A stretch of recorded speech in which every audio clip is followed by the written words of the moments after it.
You help. All right, what's up, everybody? It's What the F Happened, a weekly show where we rant, we rave, and we're going to argue all about this craziness going on in the market. So today's topics are far and wide, but most importantly, is the stock market going to keep on this bullish run, or are we going to have a pullback? Is it time to consider crypto? Is it time to consider gold and precious metals? Should you be buying real estate, or should you just be sitting on the damn sidelines waiting for the real opportunity instead of this mess, this smoke and mirror? So join us for this week. We're going to get serious. We're going to get arguing with you, and we're going to have a lot of fun. Be right back.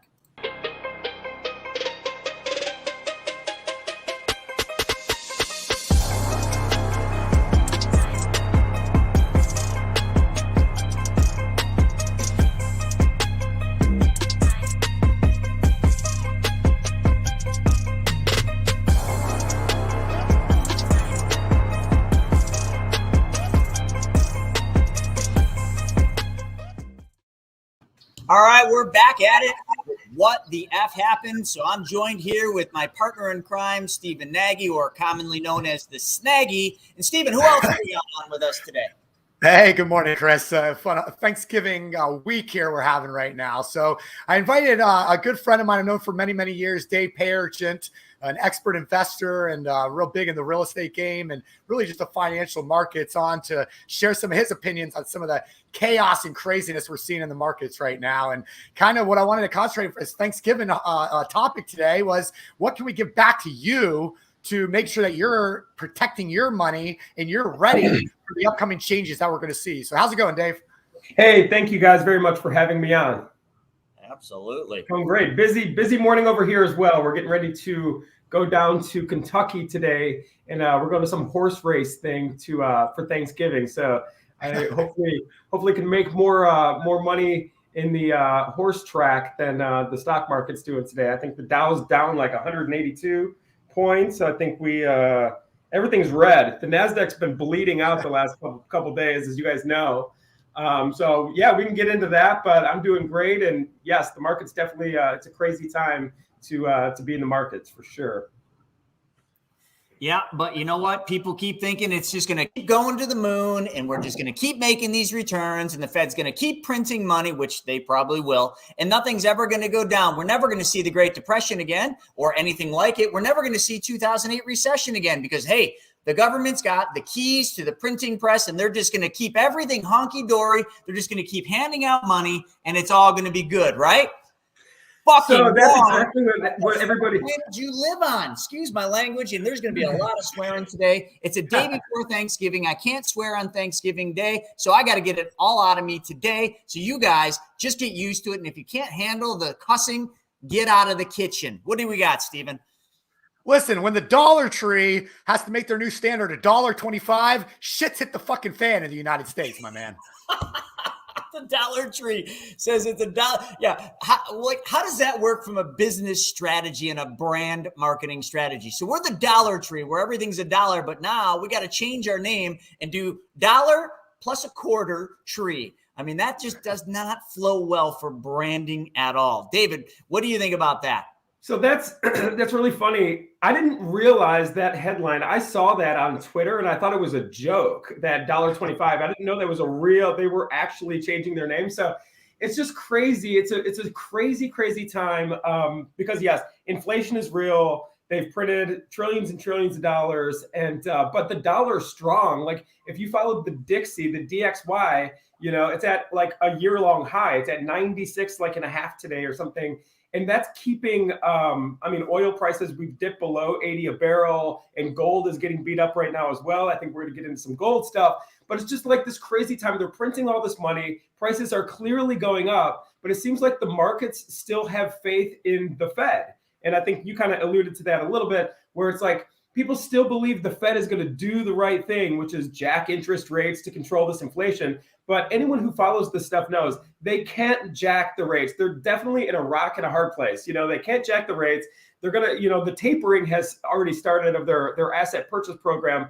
But realistically, to control this inflation, we don't have a hawkish Fed chair like Paul Volcker from the 70s and 80s that would jack the rates up to. He took the rates to 20% to control the inflation at that time. If they even jack the rates to, we're at 0% right now. We're at 0%. And even a rate hike up to 1%, 2%. Look what the NASDAQ is doing the last several days. And they're pricing in these little tiny rate hikes. And that's just not good for these speculation plays, these growth plays. They all get obliterated when people are pulling their money out of the growth and speculation and going more towards the value play, which is, in my opinion, the worst investment, which is U.S. Treasuries. But that's what's happening right now. People have faith in the Fed, but they shouldn't. It's, they're not going to stop printing money. They can't. As soon as they allude to that they're going to start, stopping printing money, a new crisis will come. This is what it is. It's a bubble. It's a bust. It's a bubble. It's a bust. And it's all fueled by debt. That's what's happening right now. Yeah, so that's the things. And I think you said a lot. There's a lot to unpack there. I mean, when you've got the Dollar Tree now becoming $1.25, you mentioned you saw a Twitter post and you actually had to ask yourself, is this real? Well, that has a lot to be said about like the confidence in the news and in the media and in all the stuff that we see out there. Like, is there any confidence in any news out there, from Twitter to Facebook to Instagram to TikTok to, I don't know, the fake news, if you will? I mean, what do you believe? I mean, is it really changing its name? I mean, is that article real? Was TikTok right? I mean, dude, it's just getting to the bottom of what's real and what's not is really a difficult thing, which is why the metaverse is probably going to work, because it's it's almost like, you ever see the movie The Matrix? You remember the part in The Matrix where the guy who betrays everybody, he's sitting there and he's like, I just want to live where I eat steak and drink wine, and I just want to forget about all this, because he was living in, pain, and he was living in suffering, but he just wanted the easy life, which was, basically give up everything. I mean, you remember that movie, and that's kind of where we're at, like the truth hurts, and the truth is going to result in pain. It's going to result in suffering. It's going to result in hard decisions.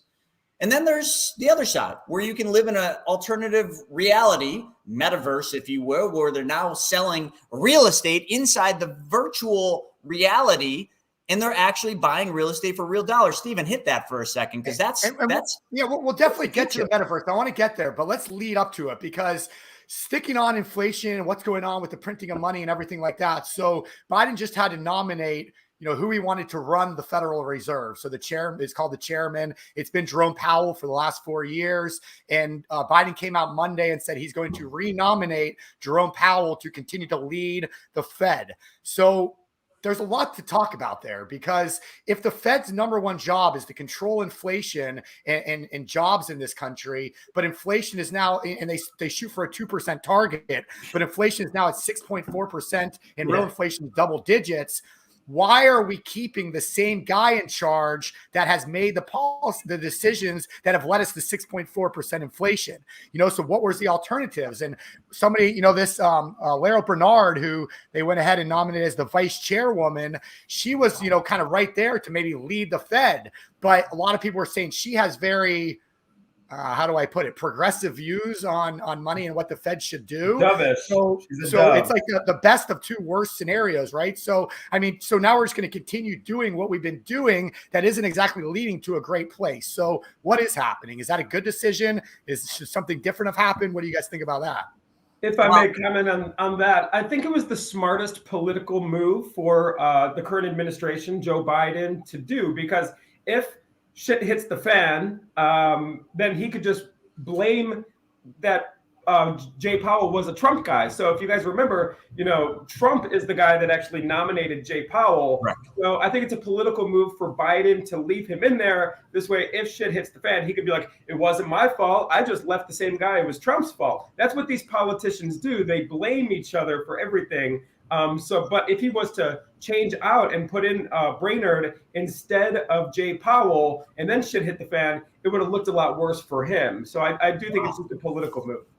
Man, I think that's an interesting take on it that I guess my mind never went there, but that makes every bit of sense, because we all know that the markets are going to crash. It's just a matter of when. I mean, you can't keep on this crazy path, this hockey stick, if you will, and creating all these bubbles. You know, you print money, it creates bubbles. Eventually, every bubble pops. Blow a balloon up and tell me if that balloon it's going to pop. Sure, it might get bigger and bigger. And you know, how many of you, when you were a kid, kept doing that and you're like, oh my God, I can still blow it up. It keeps getting bigger and bigger. And you're like, this is crazy.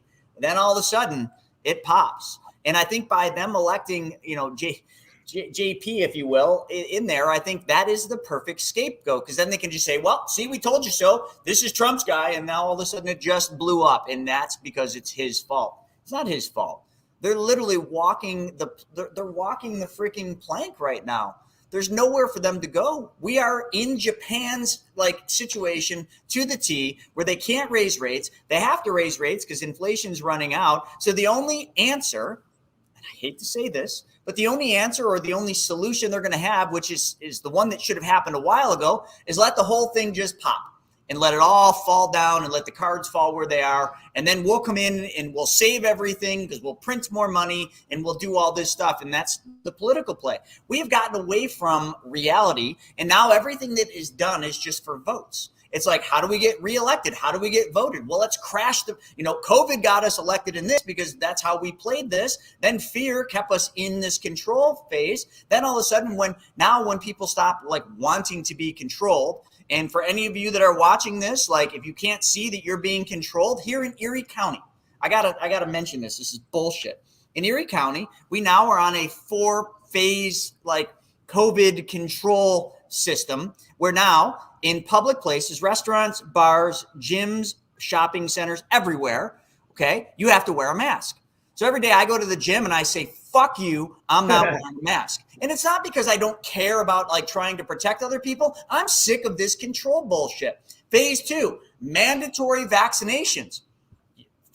Well, all right. So if that happens, you know what? My house is going to become a really popular place because the bar and the pool table is going to get used a lot. I'm not going anywhere. And then like phase 4 and 5 or 3 and 4, I don't even know what they are, but like it's a control tactic. When that control doesn't work, they have to turn to the next thing. And what is the next thing going to be? They'll crash the markets. They can do it, folks.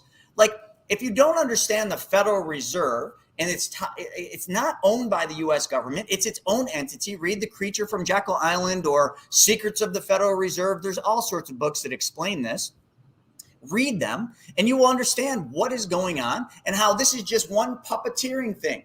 The interest rates, the markets, the bubbles, the printing, it's all interconnected. And today it's not for the right reasons, which all of you think it's, so that, global warming, or, so that we can, help people that need money and tax the rich. The rich know how not to pay taxes legally. They are the informed. You are the uninformed. So if that's the play, you're sheeple. I'm sorry. Like you just don't even get what's going on out there. That to me is the most logical play that that card that they're going to play. I don't know, man. I'm going in circles here, but yeah. I'm just pissed off, man. If you can't tell, I'm just sick of this. I'm just sick of it all. And it's like that across the board where it's all about, they say one thing, but then something else happens in the back. And, right now we have a huge push right now for climate change and to go green and to get rid of gas and oil and fossil fuels and move to all electric, which we've talked about that in the past. Like, how does that even work? Like, how do you think the electricity is created? Right. But, fossil fuels have completely changed this entire world and brought so many third world countries into the real world. And, all the positives that fossil fuels and oil have done with us over the years. And I get the switch to wanting to, make the world a better place. But this hardcore push we have right now is just insane. I just want to give you guys one example and then talk about it a little bit. But, we have like Biden's energy secretary, what's her name? Granholm. She's out there in videos singing about, which I can play this if you want, but she's singing about ending gas and fossil fuels, completely eliminating them from the planet. But then you hear, part of what, Biden said about renominating Jay Powell was that he's going to be more conscious of, climate issues when he makes Fed policy, which those two fucking things should be completely separated, like money and like, Yeah. come on. But then you have Biden coming on yesterday, bragging about how he's going to release 50 million barrels from the strategic oil reserve to try and help with gas prices, which that ain't going to happen, first off. But it makes you wonder, like, if he's doing this and releasing all this oil that's for emergencies, are they trying to deplete the reserves to where we just don't have any, and then we are forced to go to electric? Or why is there so many different things that are being said and things that are happening in the real world going on right now? I think you're right. I think it's an agenda, like global warming and all this. I mean, if anyone, so here's the thing, it's all cyclical. Dave, I love your take on this. If you all remember Al Gore, the same thing happened back then. Remember, he made those really powerful videos before social media, and they took hold, and it was a political play.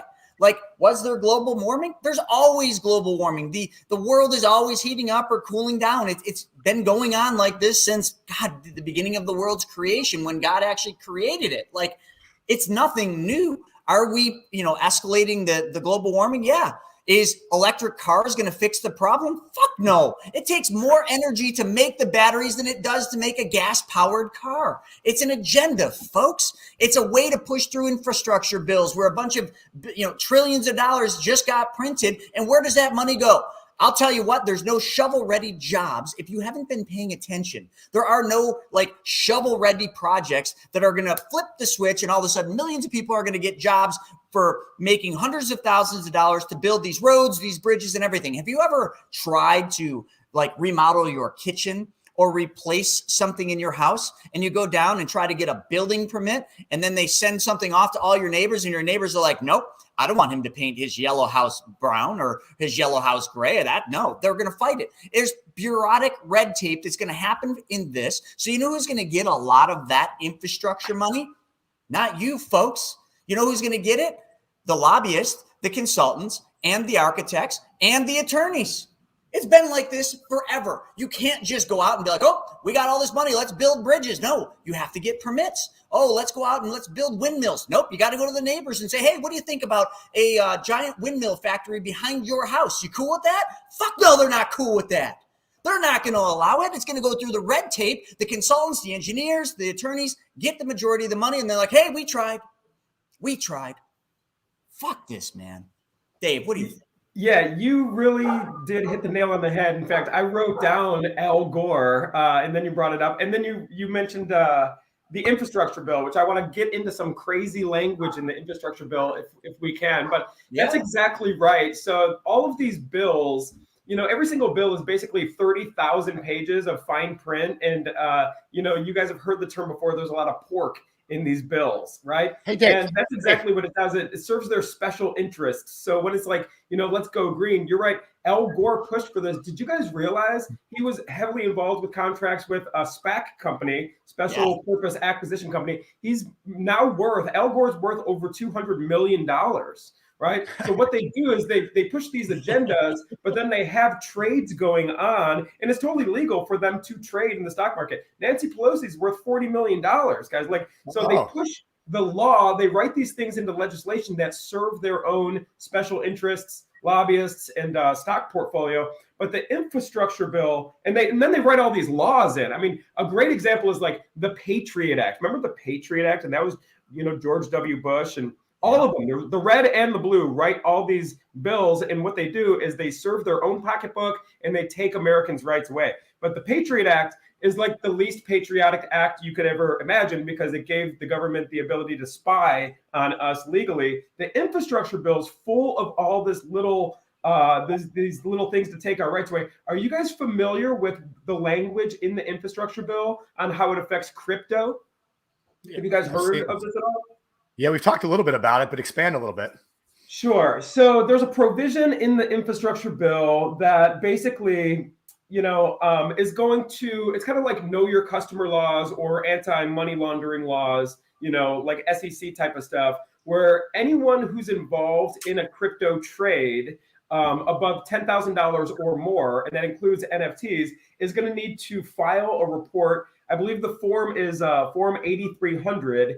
And basically, you got to put your name in, you got to put your social security number in. It's really taking away from the whole decentralization theme that crypto was originally built around in 2011 after the, Occupy Wall Street bank bailout, the whole deal. But what they're making everybody do is really disclose all parties involved in any crypto transaction of $10,000 or more. And then there's huge penalties if you don't comply. Basically, the penalty is $25,000 or 5 years in prison for not disclosing. It's crazy, right? So this is, I believe, obviously the Fed, they don't like competition. I believe the Fed is not, they're a big fan of crypto. Why do they want anyone using a different currency than their own? They want to control the whole thing. They don't want any competition, right? Bingo. So I believe, utilizing these bills and whatnot is just ways to like slice by slice kind of kill crypto and take it away from what it was originally created to do. And it's just the government and the Fed's way of kind of eliminating the competition. Well, Damn, and Dave, Dave, now I know why we brought you on here. Hey, Dave and Chris, real fast. I just want to say this. Like, we don't want to talk politics on this show at all. Like, politics is a shitty subject. People are very opinionated about it. But what drives what happens in the markets? What drives real estate? What drives your retirement? What drives finance? What drives taxes is politics. So it's one of those double-edged swords where you want to stay away from it, but you're sucked in, because if you don't understand what's going on in the political landscape, you're not going to understand what's going to happen with your finances and your financial future. And that's one of the things that I love about this show is we're able to kind of bring the two together to show you what is going on in the real world, not what you're being told by the talking heads on TV, but what's actually happening and how that's actually going to affect your life. And that's what I love about this show.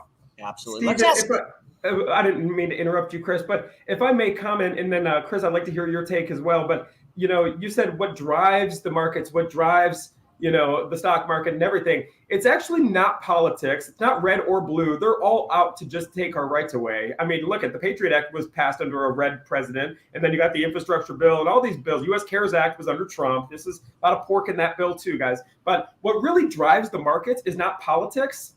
It's this credit. It's all credit. Everything is propped up by debt. So we were in the Dominican Republic recently, and we were driving from our beautiful 5-star resort to the airport, and everything between the 5-star resort and the airport is a third world country, and it looks terrible. And my better half is looking, oh my gosh, she says, look at all these unfinished buildings. Look at this rebar, look at this concrete. And I said, you know why? Because these people don't have a central bank and they don't have a credit system. Everything in America is debt. You want money, you go down to the bank and get it. You go to a third world country, you actually have to save up and earn. You save up all year. Okay, this year we're going to lay the foundation. Maybe next year we can put the walls up. Maybe the year after that we can put the roof up. That's a real economy. Everything is propped up by debt. So when you say what drives these markets, it's not red or blue. That's all government is bad. We need a little government, but the government's way too big. And I like, to think Republicans right now, there's no more conservatives on Capitol Hill. The conservatives are gone, right? So the Republicans are the new Democrats. Democrats are the new socialists, and it's all for their own special interests. But ultimately, everybody's just getting their rights taken away from them. Yeah, you're absolutely right. And let's go to the audience here and see what they think here.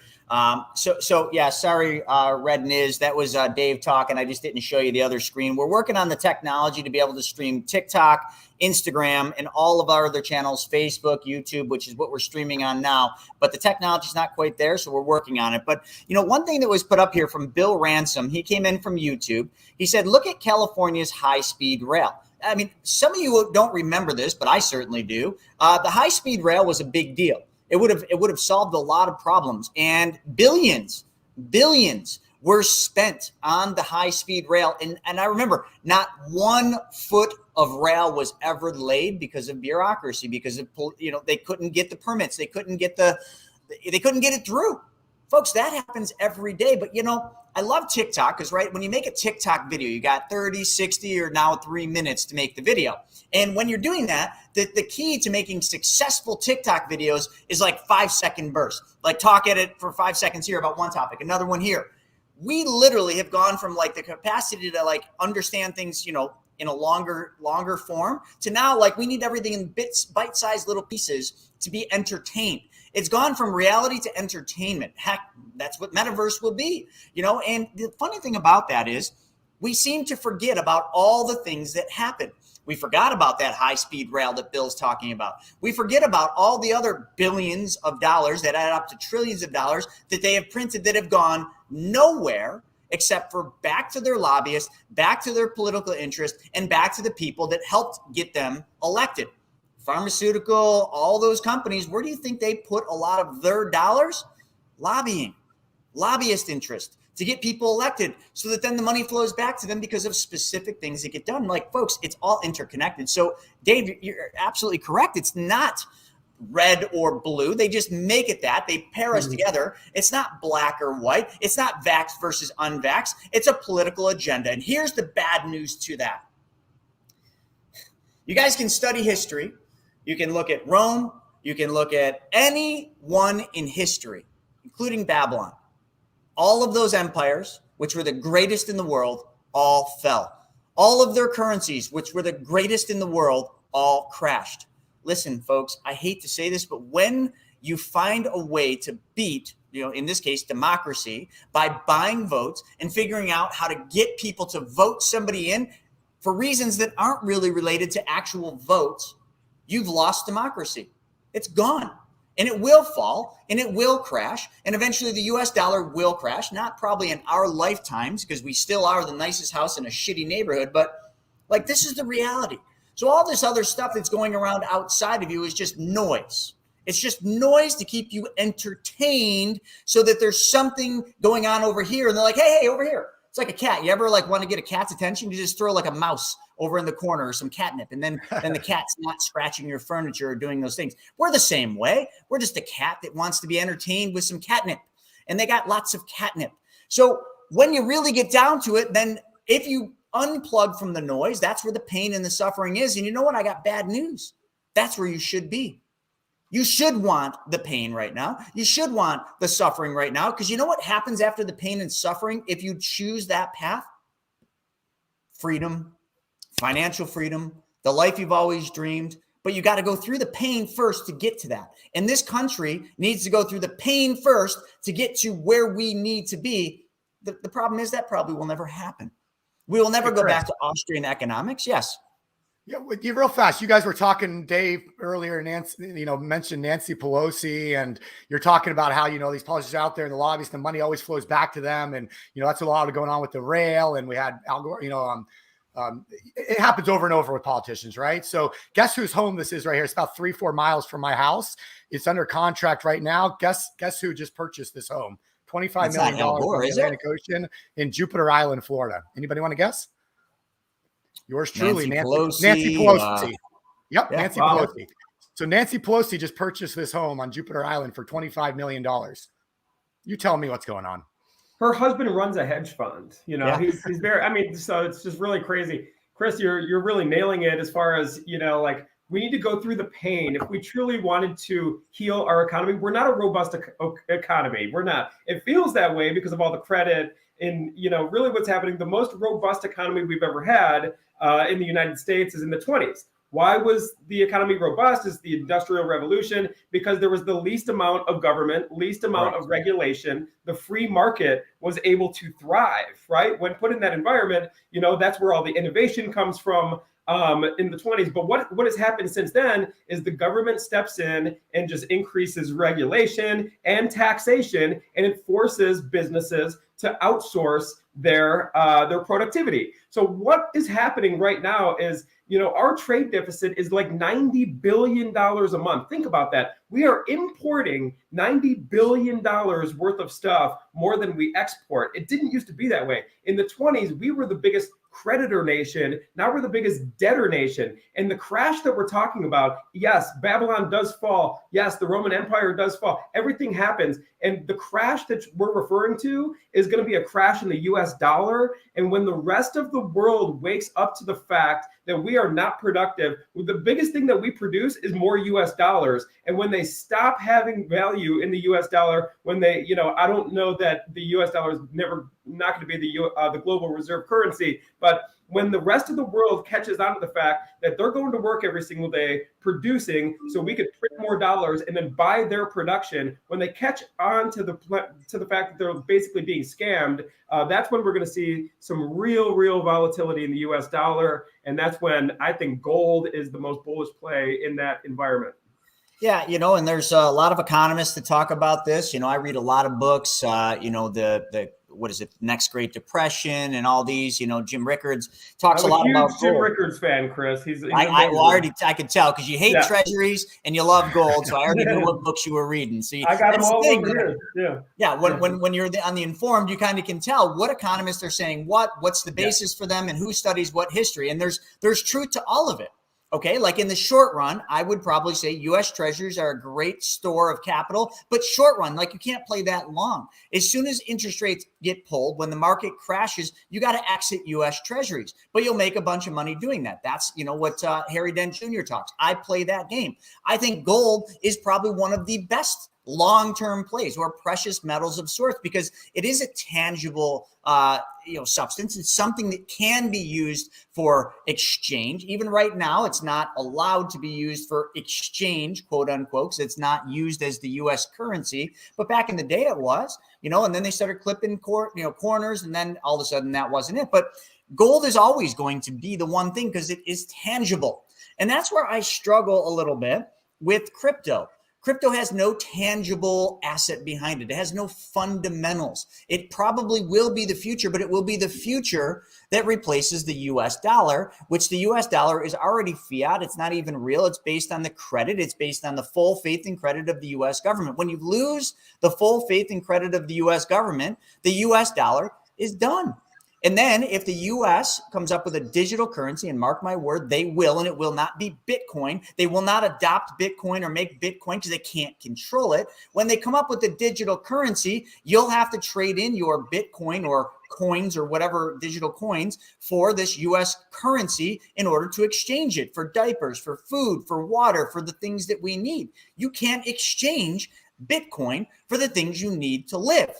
So when you're starving and you've got a big wallet full of Bitcoin, please tell me how you're going to use your Bitcoin to go buy food and water and shelter for your family.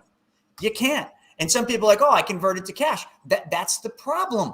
Like it's still tied to this fiat currency. Like there is no means of exchange. Gold, on the other hand, or silver or platinum, you could technically slice a little corner off and go and use the barter system. That's not dead and it never will be. Sorry to go on this, but folks, when you really think of like, this is some doomsday shit, but are we going to see it in our lifetime? Maybe, maybe not. Depends on how old you are. Some of you younger folks more than likely will see some of this happen in your lifetime. Okay, but you got to think, are you in this for the short game, the long game, a mix of both? And if you're in it for the mix of both, you better be playing both games. You better be stocking up on some tangible assets, whether it's real estate or gold or silver, and maybe playing the short game. Maybe you are playing Bitcoin and Ethereum and some of the other things. Maybe you are playing the U.S. Treasury game because you understand the inverse relationships to interest rates and how much money can be made on a guaranteed risk-free basis. Like you just have to understand this stuff. But the problem is the average person, and I don't mean to pick on every one of you watching this, do not know any of this. I do because I was in Wall Street and I'm a nerd. I study history to the point where like sometimes I ask myself, why do I want to know this shit? Because it's boring as hell. I study economics, boring as hell. It's not entertainment. It's not fun. It's painful to study. It sucks to study. But you know what? It prepares you. And I just want to be prepared. And it sounds like Dave wants to be prepared. And I know Steven's already prepared. So you just got to figure out, like, where are you going to be? And Dave, if I may, and Steven, I know this is way off topic. We got a lot of other stuff. But, I've got this book that I'm writing. It's going to take me a year to write this thing. But it's called The Laws of Wealth. If you just understand the laws to building wealth, these laws have been around since before Christ. Okay, these are not buying Bitcoin, buying gold. They're laws. And if you follow the laws, you can never, ever, ever not find your way to wealth unless you quit. And I've been doing something on Instagram, Insta stories. Like every morning I do an Insta story. It's a boring walk. I walk from my truck into the building, right past an ugly salt pile. You never can miss the setting. And I talk about these laws of wealth from 1 to 6. And then after you understand the laws of wealth and you drill them in and you study them and you apply them, then there are 10 rules to prosperity. Listen, folks, like I can't paint a clear picture on how you can be wealthy other than this. The book will be out inside of the next 6 months to a year. But like, if you want to know it, join me on Instagram. Follow my YouTube stuff, okay? At the Chris Naugle. I post all of this there. Join us for the wealth webinar. We do every single Wednesday. I talk about the laws of wealth all the time. But the problem is too many of you want to live in the uninformed world because it's easy. It's boring, okay? It doesn't really require you to actually think and do anything. Everything's just handed to you. Netflix always has a new program on. The government's always telling you a new lie. There's always a new thing on the news about something that can distract you. If that's the world you want, keep living it. It's fine. But when the whole shit crumbles, what you will do is bury your head in the sand and wait for it all to pass. And you'll have your hand out waiting for someone to give you something. That's where you belong. Your sheep will go. Like, we don't need you. But then there's the some that want to be in the informed, okay, that want to know what's coming. And that's where the pain is. But that's also where you're prepared so that when it does happen, you can raise the torch and you can lead others, which is the most important thing. It's one of the laws. Help others, give to others, solve others' problems. You can lead other people to freedom, to safety. Pick a side, pick a pill, red or blue. I don't care which one you pick, but whatever one you pick determines what you're going to do in the future. All of this stuff that we talk about, we're ranting, we're raving, we're talking about the markets. It's all smoke and mirrors right now. If you can't see that everything's bubbled, everything, you're blind and you will lose all your wealth. Mark my word. All right, I'm done. You guys should just talk the rest because that was way too much. I think you're spot on. I like your background in just the Austrian economics, the Ludwig von Mises, and it's the opposite of Keynesian economics. This is what you study. This is what I read about as well. I think we probably could go through our bookshelves and see a lot of similar influences. So thank you for that. Yeah, but most people will never understand or even know what Austrian economics is. They won't even understand what Keynesian economics is. And maybe right now they don't even know what modern monetary theory is, but look around. That's what's happening. 40% Oh, go ahead. And excuse me, go ahead. One moment. I gotta check on a 7-year-old. I'll be right back. Thank you, guys. Okay.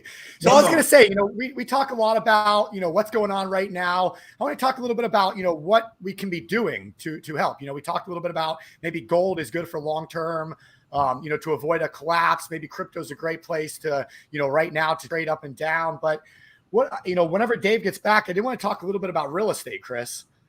Absolutely. Yeah. I know Dave is still very, very big in real estate investing right now. He's buying lots and lots of homes. Chris, I know you've sold a lot of your long-term holds, but you've just recently brought 2 or 3 new deals back into the private money club that you're looking to get funded to do. I don't know if you're doing flips with it or long-term holds, but I want to talk a little bit about real estate. And do you guys think real estate is still a good play right now? The prices are very, very high. So is it a good time to get in? Or because again, Chris had a bunch of real estate, Dave, and he sold a bunch of it, but now he's starting to buy again right now, or bringing deals into the private money club. So just want to hear your opinions on that. Sure. All right. If I may go first, because I'm going to keep it really short. I am selling most of my rental portfolio. I had 91 doors and I now have 18. I have 3 properties under basically one already under construction, which will be sold. And it was a rental that we took it from a 2-unit down to a single unit because over there by the college, it's student housing. You make more money off of a house with more bedrooms, but I'm going to sell it. And then these 2 properties that I just brought to the private money club for funding, okay, both of them are flips. Why did I buy them? Because just like my friend Justin Colby, who just joined us, I know how to buy properties at a value. But I'm not doing nearly as many because it's so freaking hard to find properties at the right price. Like I'm really good at real estate. I like to think of myself as an expert. I've been doing enough of it. I've done hundreds of flips. I got a lot of experience. I can't find deals. I can't. And I could find a deal if I allowed myself to bend my rules, but I refuse to do that. I have set buying rules. I don't break them. If a deal falls in line with my rules, which in today's world, my rules, everybody would say that you're never going to get a deal. You're absolutely right. I'm not. And I'm happy that I never get a deal because I follow the rules, which means when I do get 1, or in this case 2, guess what happens? I make a lot of fucking money. And that's the name of the game. I'm not in real estate for a popularity contest. I'm not in real estate to sell a coaching program. No disrespect to anyone that does that. That's very needed. That's how I got into real estate, but that's not my agenda. I'm in real estate for 2 reasons and 2 reasons only. Tax deductions first and foremost, and to make freaking money. That's it. If it doesn't fit one of those two categories, those little square boxes, I could care less about real estate. That's my only play. Your play might be different. Now, just to wrap my statement up, that's my plan. Yours can be different. I think real estate is and always will be the single best investment anyone can make. I think it's tangible. I think it can be leveraged. There's multiple exit streams. You can create income from it. It's the best investment on earth, hands down. But you can also fuck it up pretty good, as most people did in 2006 and 7. And I hate to say it, like most people are today. They just don't realize they fucked up yet. But I bet you if you were in 07 and you were buying real estate and everything looked perfect and you were flipping and making money, I bet you never thought anything was being messed up until you got punched in the face, didn't you? Yep. I know more people in 2008 that went bankrupt, and these were massive players. I just choose to not go down that path. I already did it once. I already failed in 08. I just don't want to do it again. So therefore, that's my play. That's how I'm doing it. Dave, I'd love to hear your take on it. So I'm clearly like the most bullish real estate guy. It's my full-time business. We have, hundreds of rental properties. We flip over 100 properties a year. I started real estate in 05, and I'm one of those people who went bankrupt in 08, so I definitely have been around the block. And what you're saying is exactly right. Real estate is the best investment. And this is why I'm so bullish on it, because you could use the leverage. We have interest rates at we're getting rates in the fours for our refinances right now. We're refining everything. We're putting 30-year money on everything simply because, if we're playing the inflation trade, the dollars that we're using to pay back our mortgage 5 years from now, these dollars will be worth less, but our payment is fixed, right? So I love using low interest long-term debt to secure an asset that's going to produce a positive cash flow. And then the tax benefits that come along with real estate, we use the tax benefits from our rentals to basically deduct against our taxes against our flipping business, because that's highly taxed, right? This is how you play the real estate game. But you nailed it, Chris. It's like, look, if you don't know how to buy right in anything, in stocks and, real estate, if you make your money when you buy, you get paid when you sell or when you rent out and when you dispose of an asset. But if you buy wrong, if you don't know how to buy off-market properties, if you don't know how to negotiate off-market properties, that's what we do. We are going after inherited properties. Just spoke to a seller this morning of somebody, we bought their property. We got a testimonial from them, but we are going completely after people who have back taxes, divorce. We go to the market. We're not driving around with a realtor, and I love my realtors, and I'm a licensed realtor as well, so no hate there, but we're not driving around with a realtor who has never bought a property themselves, who doesn't own a rental portfolio, paying too much. They just want to make a commission off you. You got to go to the market, buy these things off market and buy them right. And then I know you guys are, you do a lot with private money. So do I. What we do, we find these off-market properties, negotiate great deals. We're still buying these things at 50, 60 cents on the dollar. We don't find them in abundance. We're not doing a ton of them. I mean, we used to buy way more houses. We built our portfolio when it was easier to buy houses, but the deals are still out there. You got to know how to go after these off-market deals and then use a private money loan to buy this property, get it rehabbed, and then refinance it with long-term low interest debt. I think it's the best inflation hedge that's out there. Utilize the low interest rates, utilize the tax benefits. And then, what I'm very excited about, and we have 3 of them going on right now, is we're doing this with Airbnbs. So I think it's the biggest cash flow play. We were running the numbers, Chris and Steven, and one Airbnb is equivalent to 5 rental properties as far as net cash flow. But no exit strategy is going to serve you at all if you pay too much for an asset. You got to know how to buy them right and stick to your buy box, stick to your rules, as you were saying, Chris, and don't deter from your plan. Oh man, well said, Steven. You're a real estate guy. What's your take on it? Yeah, I mean, it's pretty wild. I mean, I'm getting more and more mortgage brokers and lenders that are reaching out to me saying, hey, we have this new program and this other new program that's out. And all of it is starting to look like 06 and 07. It's a lot of no income, stated income loans, a lot of things that don't require any kind of background check, lower credit scores, lower money down. So I'm just starting to see more and more leverage. And when I see more and more leverage and people buying properties, especially investment properties, a lot of these programs are geared for investment homes at these very, very high prices, people over leveraging themselves. It starts to worry me that at some point we're going to see a lot of foreclosures start to hit the market if anything starts to change. And I think that at some point interest rates will have to come back up, as we talked about earlier. That's driving all this inflation. They're going to have to do something with that. And I think when these rates start to come up, I do think we're going to start to see a slowdown in the markets. And then where it goes from there, I think it'll depend on a lot. But it's, Larry Steinhaus is commenting in,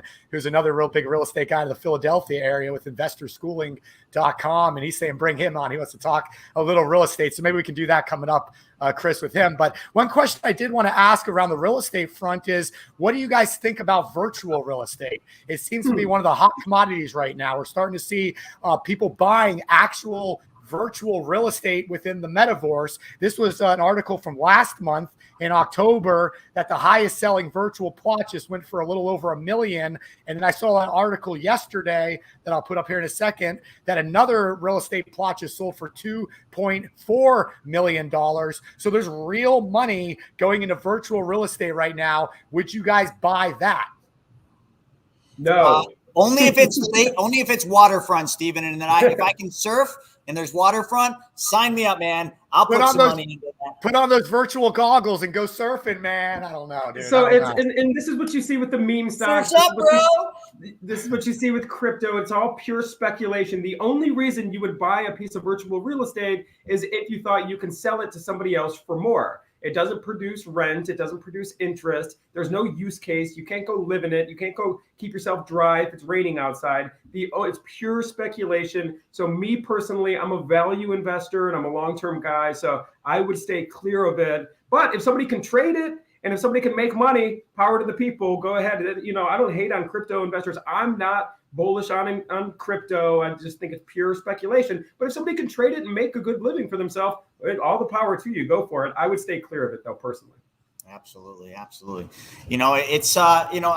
always going to say real estate's the greatest investment on earth, but I'm also going to say that just like any other investment, it comes down to the buy. You can't make money in real estate if you don't buy it right. I mean, in today's world, I think that, no matter what you're doing, unless you know how to find lucrative off-market deals, you're overpaying in a roundabout sense. You're buying at the top. I mean, there's no question about that. Now, that's fine. If you got a strategy like Dave where, he's playing the long game, the rental game, the income game, he'll do just fine. If the whole thing crashes like it did in 2008, I don't think you're going to see that. But let's just say it did. It doesn't change his, he still puts food on the table. He still continues to live the life, drive nice cars, do nice things because he's got the income. If the value of his property drops, he just loses the exit strategy, but he still has the income play. So that's the way to play real estate right now. I'm flipping because I'm basically trying to squeak out these last little bits of gains in the real estate market before the market does start to soften and go down. And when it does, it will just continue to keep going because investor confidence will continue to weaken. When investor confidence goes, there goes the markets. The markets are being held up by, like Dave said, credit, the government printing money, and secondarily, and most importantly, investor confidence. And how do I know that? It's so easy. I think just yesterday or today, Stephen, put it up on there. Disney, which was always, Disney's a great company, a well-run company. You may or may not like them, but they have always been a good stock and a good company because they make money. Disney's always been the number one stock that has been given as gifts during Christmas. And it makes only perfect sense. Give Mickey Mouse stock to your children or your loved ones. But this year is the first time in I don't know how long that Disney is not in number one position for the stock of choice for gifts. Do you want to know what is? Steven, drum roll. Hold on. Let me get the drums going here. What is it? GameStop. Yes, GameStop. So GameStop is the number one stock that people are giving as a gift. That's like giving your children, your grandchildren, or whoever you're giving gifts to a lump of fucking coal. Anyway. Yes. It is. Here's some coal. We call it GameStop. Enjoy it. You've been a bad boy or a bad girl this year. It goes to show you though what's driving these markets. It's all just sentiment and and emotion, and because they're on these Reddit boards, they're on these different online forums, and just kind of these younger people are getting there, like drive the stock for reasons that are completely outside of technicals or what you guys were talking about earlier with all economics and studying all the different theories and everything. And all that goes out the window when it comes to something like GameStop doing what it's done over the last year. And I want to share one other thing real fast. And Dave, you can go ahead and say what you're going to say, but I'll pull this up right now. It just goes to show you like coal prices are going up. This just goes to show you are going up. Coal's what probably is Yeah. I mean, so look at this right here. I mean, so this was from a Reddit group, Wall Street Bets, which is one of the large ones that drives a lot of these different things that are, different stocks and main stocks. And a lot of it's crypto, that drives a lot of this crypto and the shit coins and things like that. But this is someone in this group said AMC was going to go to the moon last Friday. So I bought 10,000 shares, but now the price is down more than 5% since then. Can people just post anything here with zero knowledge of what they're talking about? And I feel like that just kind of sums up what's going on with a lot of these cryptos and a lot of these stocks right now. I think you're absolutely right. I think it definitely sums it up. I mean, my God. I mean, I think Drew made a really cool comment. He says, I mean, coal prices are going up, so probably not a bad gift. Give me the coal over AMC or GameStop. And, and Larry just commented, at least give them crypto, right? I agree. Like, crypto's even better than GameStop. Like, has anyone been to a GameStop? Like, all of you that are investing in GameStop, I got one question. When's the last time you actually went to a GameStop store? Like that, I have. Like, and I had a competitor that rented me to GameStop. Like, that stock ain't worth what it's going for. There is no reason that stock should be there other than a bunch of idiots with investor confidence trying to drive the price up have driven the price up, and good for them. Now the name of the game, and I don't care if it's Steven or Dave or myself or Larry or anyone else. Here's your challenge. Keep it. Keep it. That's your challenge. It's very simple. You are all so good at making money. You guys are all the gurus. You guys are so much better than we are at investing money. Keep it. All you crypto fools out there that are piling money into shit coins and you guys are bragging left and right. We hear it all the time that you're a millionaire. Keep it. My only challenge to you, keep it, and we'll bring you on the show. Keep the money, and then you have got our attention. The problem is most of you don't know how to keep it. Most of you will give it all back and lose it all because you are playing with fire that you don't understand, but you think you're so bloody smart because you have arrived. You are now the genius. You know everything there is to know, except for one thing. You have no idea about history and what actually is about to happen to you, to all that money that you have on paper. It will all vanish. And what we're going to do actually next week, if Larry is free, we're going to bring Larry Steinhaus on from Investor Schooling, and he's pretty much the sultan of stocks and options. Sultan of options, I think, is what he goes by. The dude is very smart when it comes to options trading, so I'd love his take on it. Just like Dave probably will love having his take on it as well. That's what we do. We bring knowledge. Now, the funny thing here that I can't quite understand, we've got hundreds of people on this, and nobody's commenting. Did I scare everybody away last week with my NFT animator guy that I argued with? Because, hey, I like arguing, but it's productive. That wasn't productive for him, but it was productive for all of you. You got a kick out of it. Is that why you guys aren't commenting? You're scared of arguing? I won't pick on you, so ask some questions. Let's hear what you have to say. The only people commenting are YouTube today. TikTok's normally really, really active with comments and things that they're saying, and today, nothing. It's weird. Anyone got anything to say? I was just looking at my personal stock portfolio. So I do invest every single month into different equities, just part of my overall investment strategy, but only about 10% of my overall net worth I keep in equities. But I'm looking at my portfolio, and I was just you were talking about the GameStop thing, and that's right. That's all hype. It's all speculation, and everybody's a genius as long as the market's going up, right? So I've not bought into the speculation type of stuff.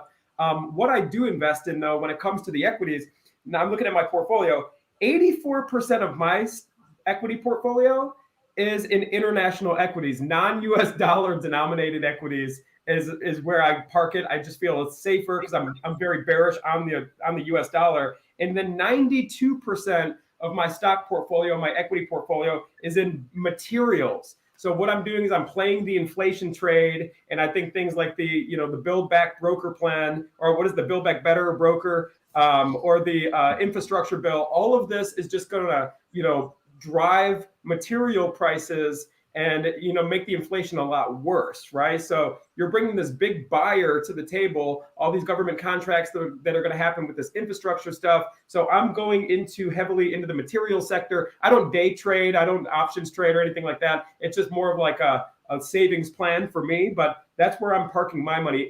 International equities and material companies and mining and material companies.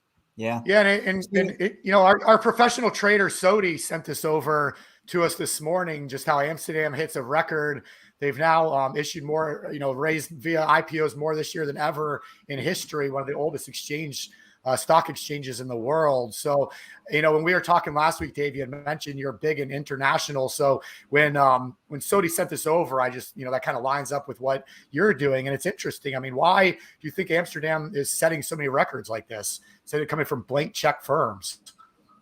Well, I think internationally, there's economies and countries that have much healthier economies than the U.S. Our economy is all propped up by debt and credit and fiat and bullshit. Quite honestly, it's just so there's other countries out there with much more healthy economies, and that's where I want to put my money. So respectfully, that's why I just don't have a lot of faith in the U.S. dollar. Where I don't think the U.S. dollar is going to go anywhere. And like Chris was mentioning before, it's so foolish to think like, oh, the whole world's going to adopt Bitcoin or something like that. I'm not hating on the Bitcoin crowd. I'm just saying it's never going to happen. So I think the U.S. dollar will remain the global reserve currency. Maybe I do think there will be a digital form of this global reserve currency. But I don't have a lot of faith in the U.S. dollar. And I think when the rest of the world with more healthy economies catches on to the fact that all we do is print money, and the money that we're giving them for their production continues to go down in purchasing power, then they're basically, going to jack their prices up and not want to do business with us. We should get back to work, everybody. We outsource all of our production. We need to build factories here in this country. We need to be producers, not just print money and buy from other countries. That's the biggest problem right now. So that's why I like the international play. And we got some good comments coming in here from YouTube. Chris Stanek, and Chris Stanek's pretty knowledgeable. Like I know of this guy. He made a mention. Quick point of reference: you're not completely accurate in your point about virtual land.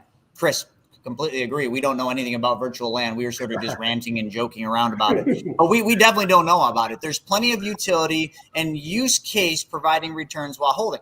I mean, Chris, I totally agree with that. We were kind of just messing around about lakefront property and oceanfront property and virtual land. But think about it this way. Like, imagine being able to take the DeLorean back in time and starting to buy up a bunch of domains, right? Just back in the day before people really knew what the internet was going to be. Imagine you just going in and buying Amazon and a whole bunch of names out there, just common everyday used names. That's like buying real estate. You would have become a multimillionaire, probably even a billionaire, if you were able to do that. This might very well be that. It's just, Chris, the one thing is, at a certain point, we all have to kind of pick our lane and stick in our lane and say, all right, this is what I'm going to be an expert in. And if I'm not good at anything else, I'm going to find smarter people. You might be that smarter person in that metaverse land kind of, play and how that works. I'm all about it. Like I'm your best student, man. Teach me. But I was just messing around about let's buy some ocean. If I may, Chris, let me push back on that a little bit, because you had compared buying virtual land to buying Amazon stock or something like that. That has nothing. They have nothing to do with each other. When you're buying stocks. Oh no, Amazon, not Amazon stock, Amazon domain, like buying the www.amazon.com. Okay, I understand it, but even that, it has nothing to do with virtual land, and I'll tell you why. Because a domain name has a use case. The use is you can build a website and you can, have this as a actual domain. There's a use case to it. I don't see the use case, and maybe this gentleman Chris can enlighten us. But I don't know what is the use case of a virtual piece of property. I mean, I know you can look at it. That's one thing you can do. You can look at it, but you can't transact. Maybe you can. I don't know if you can transact through it, but it's not like you own land that you can, grow food on. That would be a use case. That's intrinsic value. You can't live there. I don't know. So I would like to be educated as well. What is the use case of this virtual real estate? I mean, and Chris, I'm seeing your comment here. It says you spend your crypto on everyday expenses, bills, groceries, gas, etc. And I think, sometimes it's a little bit confusing. If the grocer or the grocery store or gas station is taking your crypto, and if you live in America, I don't know any grocery store or gas station that accepts money from a digital wallet. And I think what you might be referring to is a service out there like BitPay, which converts crypto into US dollars. These grocers and these gas stations, they're not taking your crypto, they're taking US dollars, which have been converted from your crypto. And this BitPay service, it is like a middleman, and they do charge a fee. So you're actually ending up a little bit behind the eight ball there. Well, also, Dave, I mean, crypto a week ago was 69,000. It's right now at 56,000. So how's that? That would suck if you were buying gas. Gas prices are going up. Your crypto is going down. I mean, it's too volatile to actually use the means of exchange. It's how's that against inflation? Worse than inflation the U.S. dollar is facing. I loved his statement about the virtual land and the utility, because it's brand new territory. It's like, it's like when we found America, we found all these opportunities. Well, there's probably opportunities there, but I definitely don't agree with what he was saying about using crypto for everyday purchases. And if that was the case, and you were doing that, and you bought crypto last week or traded into crypto last week, and now you need fuel for your truck, it's a fucking bad day at the pump. Okay, it's already a bad day for all of us at the pump, no matter what. Now it just got really freaking bad because of nothing that you did wrong, crypto's down quite a bit. It's a buying opportunity. I've been buying Bitcoin on the way down. So I'd love to hear the take on how you'd play the volatility in that. So many people are so worried about losing the value of their fiat dollar, the almighty dollar bill here. They're so worried about this that they're rushing to spend this. And it's just like Germany, right? They're taking this money out and they're trying to spend it, buy cars, buy anything, like wherever I can get rid of this weak dollar that's losing value to inflation, because that's what the media wants you to think and know. So you go out and you spend it, which stimulates the economy, which helps bottom line profits, which helps stocks and dividends and everything else. And it helps politicians. So in what you're doing, because you're so caught up in the fear of your dollar losing value to inflation at a rate of 6.4%, you're making even bigger mistakes by buying depreciating assets that are going to depreciate far more than the dollar ever will go down due to inflation. What you all should learn, if you're so worried about inflation, is one simple thing. Learn how to mimic what banks do. Learn how to move your money and make your money work for you. You can't lose to inflation if you understand law number 2 of wealth, and that is make your money work for you. If your money's in motion all the time, and I don't mean parking it in some stock or parking it in your Bitcoin, I mean moving your money. If you understand that, which we teach every day, including this afternoon at 1 p.m. Eastern time for Wealth Webinar, if you know how to move your money, inflation it's kind of a joke. It's like a clown. It's a made up number, a made up thing, because it doesn't even fucking matter. The same reason why it doesn't matter. And I'll just leave you all with this. You want to know, and I'm going to make I don't want to call it arrogant, but a statement that you all may portray as being kind of arrogant. I don't care how much money I pay for a vehicle. Okay, I can go out and overpay for a truck, a car, a G-Wagon, a Maserati. I can go out and overpay for it. You know why? Because I know how to get all the money back for every single car that I ever buy, drive, and own. And I would do the same thing with boats. And if it was planes, if I was playing at that level, I could get all the money back for planes. Because I know something that you don't. I'm informed, you're uninformed. And you can be upset with that. You can hate on that. You can play into like what they say, oh, the wealthy are bad, like they cheat the system and don't pay taxes. Absolutely not. They're just informed and you are not. And they're basically making you think that that's bad. You know what's bad? You being ignorant to the fact that you can learn exactly what they know about taxes and how not to pay them. You can be, the arrogant one and, being at that arrival syndrome where you think you know so much that you don't want to learn how to get all the money back for all the cars you ever buy, drive, and own. I can't fix stupid. I'll just give you a sign like that comedian did. Here's your sign. I'm with stupid. And that way everybody knows and nobody's upset when you actually are stupid because you got the sign around your neck that says I'm stupid. Fuck, man. Wake the fuck up, people. Like the answer's right in front of you. You're worried about inflation? Learn how to beat it. Learn how to move your money. Learn how to stay ahead of it. It's not very hard. Oh, but your answer is, I'm going to go spend all my money. And that's how I'm going to beat inflation. I feel good.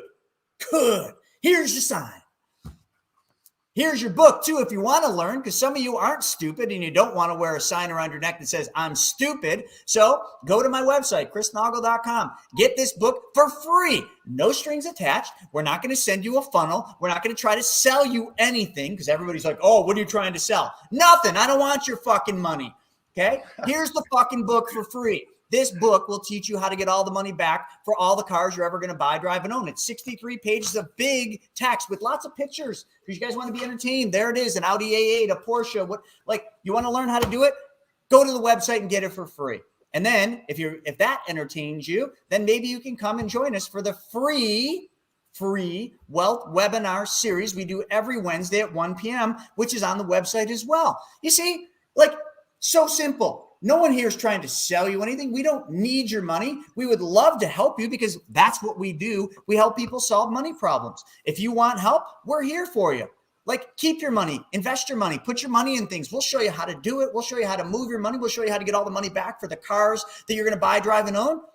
But if you just keep with that stupid negative mindset that everybody's out to get you, you know what you should do right now? Go find a sandbox. Dig a hole, put your fucking head in it, and bury it. You're going to do us all a favor, and then I'll mail you a sign that says I'm stupid. I'm done. Happy Thanksgiving, everybody. Yeah. Well, that is a good way to end it. Just a couple reminders. Tomorrow, the markets are closed, and they close early Friday. It's kind of a slow week for the financial markets. But Dave, thanks for being here, man. Any final words of wisdom or anything else that we didn't have a chance to go over? I think we covered a lot, and in these crazy times, the best thing we can do is honestly do things like this and stick together and share ideas and be a resource to each other. Because ultimately, at the end of the day, circling back to the beginning, it's not a red thing or a blue thing. It's us versus them, and us is all of us. So the more we can exchange resources, stick together, I think we're all going to be better off in the long run. Awesome, man. And how can people follow you? Are you on Facebook? I follow you on Facebook, just Dave Payerchant, right? Or I'm Dave Payerchant. You can find me on Instagram at @TheRealDaveP. All right. Awesome. Chris, I think that was good. It was, and I'm going to wrap it up. So if any of you want to join us today at 1 p.m. Eastern time for the Wealth Webinar Series, go to chrisnaugle.com, scroll 2 fingers down. It will pop up right there. You get the free booklet, and you can join us this afternoon. And with that being said, folks, thank you all for joining us, and we'll see you next week for the Wealth Webinar. We'll see you next week for What the F Happened and the Wealth Webinar. Later.